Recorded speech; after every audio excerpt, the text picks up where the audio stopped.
COMELEC yun. Mahirap tayo mag-comment yan kasi teritoryo nila yan. The President will never interfere in an electoral process. Ang nangihinayang ako, yung 1.1 million. I think the COMELEC should do something about that. Kasi, biro mo 1.1 million, hindi mo mabibilang. Pag titingnan mo yung mga differences doon sa mga kandidato, malaking bagay yun.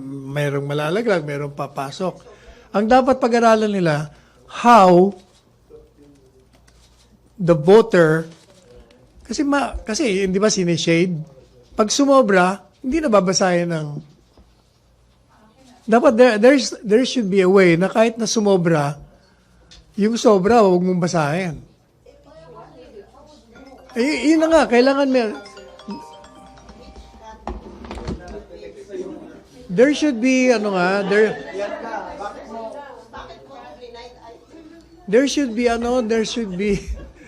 there should be a way of determining na hanggang 12 lang. Like for instance, siguro, dapat nakalagay doon sa balota, hoy, 12 lang ang ilagay mo dyan. Hindi. Saan? Hindi, nakalagay lang at choose 12. Wala man nakalagay doon. Pag sumobra ka, hindi namin bibilangin yung boto mo. Hindi, bakit? Hindi lahat ng mga college graduates, no? Sir, that's the role of the COMELEC to inform the voters. Kaya nga, that's why. They're short of a campaign from the COMELEC. Kulang ang kampanya siguro nila. At the same time, siguro dagdagan pa nila.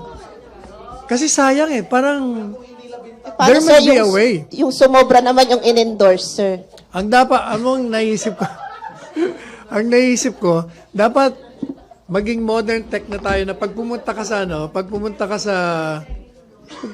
sa voting precinct, pipindot ka lang pag binoto mo, labas ka agad sa screen nationwide.